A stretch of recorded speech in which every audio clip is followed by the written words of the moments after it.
आज का हमारा टॉपिक है उदासीनता वक्र विधि की उपयोगिता विश्लेषण विधि से श्रेष्ठता।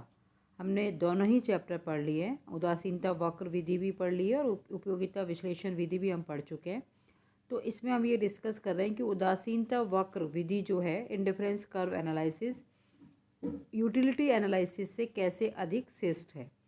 तो फर्स्ट पॉइंट है उपयोगिता के माप के गणनावाचक दृष्टिकोण के स्थान पर क्रमवाचक दृष्टिकोण। उपयोगिता में हम जो मेजरमेंट का वो लेते हैं दृष्टिकोण वो गणनावाचक होता है और जबकि इंडिफरेंस कर्व में क्रमवाचक दृष्टिकोण लेते हैं। तो मार्शल तथा उनके साथियों ने ये माना था कि उपयोगिता को सिद्धांत तथा व्यवहार दोनों में मापा जा सकता है, अर्थात उपभोक्ता किसी वस्तु का उपभोग करने पर यह बता सकता है कि उसे उस कार्य से कितनी उपयोगिता मिलती है तथा वह इस उपयोगिता को संख्या में व्यक्त कर सकता है। परंतु उपयोगिता के क्रमवाचक दृष्टिकोण के समर्थकों का कहना है कि किसी वस्तु में जो उपयोगिता होती है वह निजी तथा मनोवैज्ञानिक होती है, इसकी संख्यात्मक गणना संभव नहीं है। उदासीनता वक्र विश्लेषण उपयोगिता की माप के क्रमवाचक दृष्टिकोण पर आधारित है, जिसमें उपयोगिता को संख्या में मापने की आवश्यकता नहीं होती है।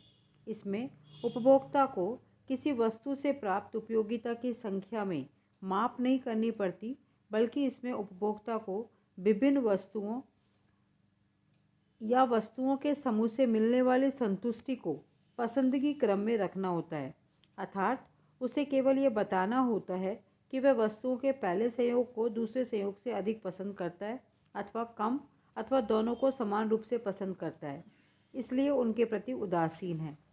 अतः यह विधि अधिक व्यवहारिक और वास्तविक लगती है। दूसरा पॉइंट है यह मुद्रा की स्थिर सीमांत उपयोगिता की मान्यता से मुक्त है। मार्शल का उपयोगिता विश्लेषण मुद्रा की स्थिर सीमांत उपयोगिता की अवास्तविक मान्यता पर आधारित है। मार्शल ने अपने विश्लेषण में इस तर्क के आधार पर कि उपभोक्ता किसी समय विशेष पर किसी वस्तु पर अपनी आय का बहुत कम व्यय करता है, अतः उसके लिए द्रव्य की सीमांत उपयोगिता स्थिर रहती है, परंतु यह मान्यता उपयोगिता विश्लेषण को अवास्तविक बना देती है, क्योंकि इस मान्यता के आधार पर केवल एक वस्तु मॉडल का विश्लेषण किया जा सकता है तथा जब उपभोक्ता एक साथ अनेक वस्तुओं का उपयोग करता है तब इस मुद्रा की स्थिर मान्यता के आधार पर विश्लेषण संभव नहीं होता। परंतु उदासीनता वक्र तकनीक मुद्रा की स्थिर सीमांत उपयोगिता की मान्यता के बिना मांग का विश्लेषण करती है। तीसरा पॉइंट है यह विधि एक वस्तु के स्थान पर दो या दो से अधिक वस्तुओं के संयोगों का अध्ययन करती है। मार्शल का उपयोगिता विश्लेषण केवल एक वस्तु की उपयोगिता का विश्लेषण करता है। मार्शल के विश्लेषण में प्रत्येक वस्तु की उपयोगिता को स्वतंत्र माना गया है, परंतु एक वस्तु का विश्लेषण वास्तविकता से बहुत दूर है, क्योंकि सामान्यतः उपभोक्ता किसी एक समय पर किसी एक वस्तु को नहीं बल्कि अनेक वस्तुओं के संयोग को क्रय करता है। उदासीनता वक्र विधि एक से अधिक वस्तुओं के विश्लेषण की तकनीक है जो प्रतियोगी तथा पूरक सभी प्रकार की वस्तुओं के संबंध में उपभोक्ता के व्यवहार का अध्ययन करती है। चौथा पॉइंट है यह विधि मूल्य प्रभाव व आय प्रभाव तथा प्रतिस्थापन प्रभाव की व्याख्या करती है। मार्शल के उपयोगिता विश्लेषण की एक त्रुटि यह भी है कि वह किसी वस्तु के मूल्य में परिवर्तन होने से होने वाले आय तथा प्रतिस्थापन प्रभावों की अवहेलना करता है। उदासीनता वक्र विधि किसी वस्तु के मूल्य परिवर्तन के प्रभावों को दो भागों में विभक्त कर प्रतिस्थापन प्रभाव तथा आय प्रभाव का विश्लेषण करता है। जब किसी वस्तु का मूल्य कम हो जाता है तो उससे प्रथम उपभोक्ता की वास्तविक आय बढ़ जाती है जो आय प्रभाव है, और सेकंड वह वस्तु अन्य वस्तुओं से सस्ती हो जाती है जिसके परिणाम स्वरूप उपभोक्ता उस वस्तु को अन्य वस्तुओं के स्थान पर प्रयोग करने लगता है। यह प्रतिस्थापन प्रभाव होता है।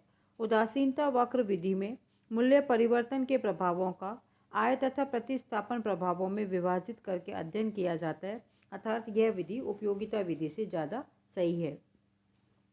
नेक्स्ट पॉइंट है अधिक व्यापक मांग नियम की व्याख्या करने में सहायक। मार्शल के मांग के उपयोगिता विश्लेषण की तुलना में उदासीनता वक्र विधि मांग के नियम की अधिक व्यापक तथा समुचित व्याख्या करने में सहायक है। उदासीनता वक्र विश्लेषण उपयोगिता विश्लेषण की मनोवैज्ञानिक धारणाओं से मुक्त है। यह मूल्य परिवर्तन के प्रभाव को आय प्रभाव तथा प्रतिस्थापन प्रभाव में विभक्त करता है।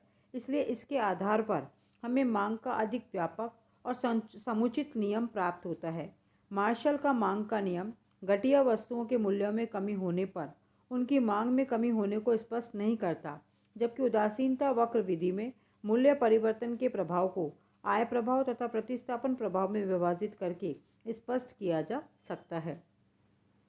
नेक्स्ट पॉइंट है मूल्य परिवर्तन के आय एवं कल्याण संबंधी परिणामों की अच्छी व्याख्या।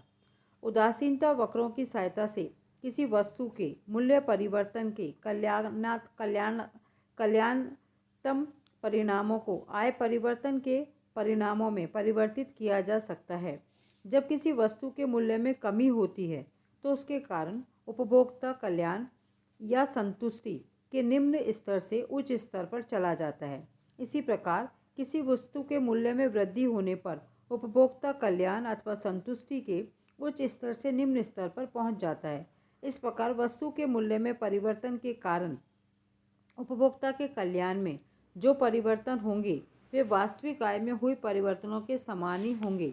अर्थात एक उपभोक्ता कल्याण के उच्च स्तर पर पहुंचने की कल्पना वस्तु के मूल्य में कमी के स्थान पर आय में वृद्धि के द्वारा भी कर सकता है। और लास्ट पॉइंट है उदासीनता वक्र विश्लेषण बहुत कम मान्यताओं पर आधारित है।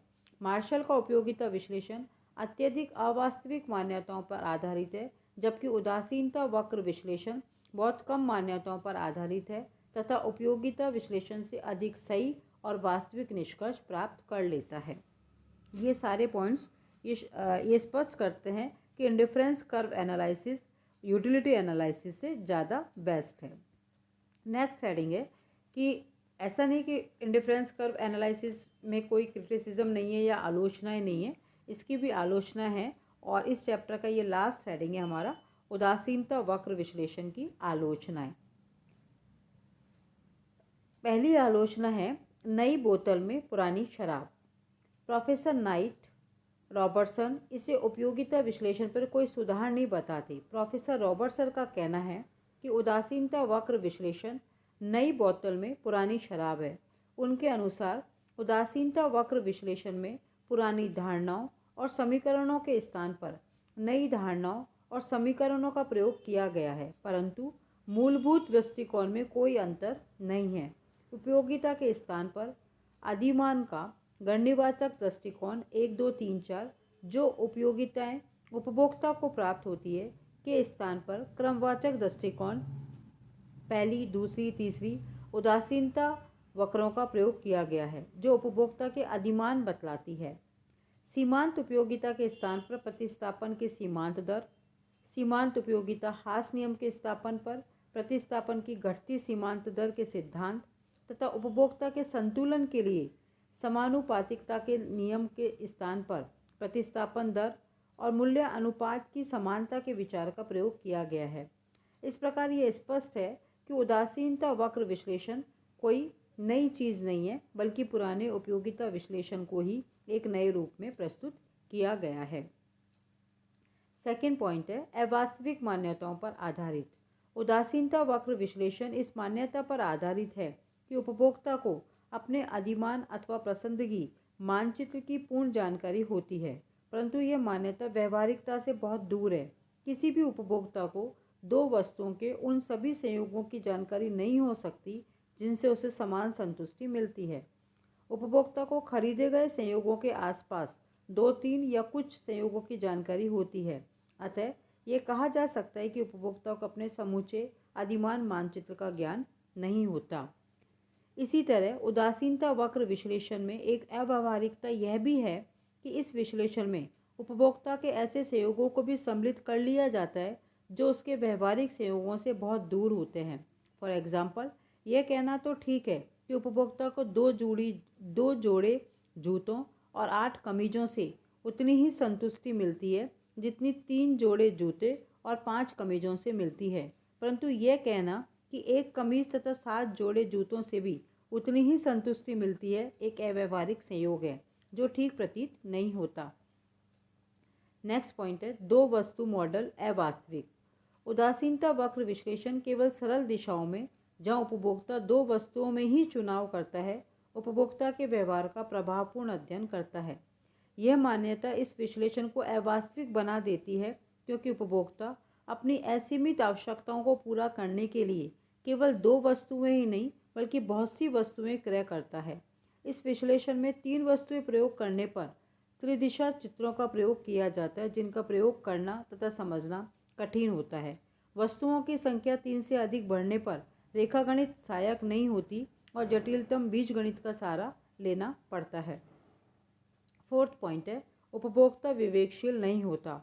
मार्शल के उपयोगिता विश्लेषण की तरह उदासीनता वक्र विश्लेषण भी इसी मान्यता पर आधारित है कि उपभोक्ता वस्तुओं पर मुद्रा व्यय करते समय विवेक से काम लेता है, अर्थात उपभोक्ता अधिकतम संतुष्टि प्राप्त करने के लिए सोच समझकर खर्च करता है। परंतु व्यवहार में हम देखते हैं कि बहुत से उपभोक्ता बिना सोचे विचारे अथवा अविवेकपूर्ण ढंग से खर्च करते हैं। नेक्स्ट पॉइंट है उपभोक्ता के अवलोकित व्यवहार की व्याख्या करने में असफल। उदासीनता वक्र विश्लेषण द्वारा उपभोक्ता के बाजार में अवलोकित व्यवहार की निरपेक्ष व्याख्या नहीं की जा सकती है, क्योंकि व्यक्तिगत उपभोक्ताओं के अधिमान क्रम से संबंधित सांख्यिकी सामग्री का संग्रह बहुत कठिन है। उदासीनता वक्र सामान्यतः काल्पनिक होते हैं, इनमें यथार्थ का अंश बहुत कम है। नेक्स्ट पॉइंट है कि उदासीनता वक्र सकारात्मक नहीं होते हैं। उपभोक्ता विभिन्न संयोगों के प्रति इसलिए उदासीन नहीं होता क्योंकि उसे सभी संयोगों का पूर्ण ज्ञान है और उनसे उसे समान संतुष्टि मिल रही है, बल्कि वह उदासीन इसलिए रहता है कि उसकी विभिन्न वैकल्पिक संयोगों को समझने की योग्यता अपूर्ण है। विभिन्न संयोगों में विभिन्नता इतनी कम होती है कि वह उसको समझ नहीं पाता। इस विचार को स्वीकार कर लेने पर उदासीनता कर्व नॉन ट्रांजिटिव बन जाते हैं। नेक्स्ट पॉइंट है केवल व्यक्तिगत उपभोक्ता संतुलन का अध्ययन। उदासीनता वक्र विश्लेषण समूह संतुलन पर कोई प्रकाश नहीं डालता। इसकी सहायता से समष्टि मूलक विश्लेषण संभव नहीं है। इसके द्वारा केवल व्यक्तिगत उपभोक्ता का संतुलन मालूम किया जा सकता है। और लास्ट पॉइंट है अत्यधिक जटिल विश्लेषण। उदासीनता वक्र विश्लेषण उपयोगिता की तुलना में अधिक जटिल है अतः विश्लेषण को सामान्य नागरिक नहीं समझ सकता। तो ये हमारी उदासीनता वक्र विश्लेषण की सारी आलोचनाएं और ये हमारा अब चैप्टर उदासीनता वक्र विश्लेषण या इंडिफरेंस कर्व एनालिसिस खत्म होता है।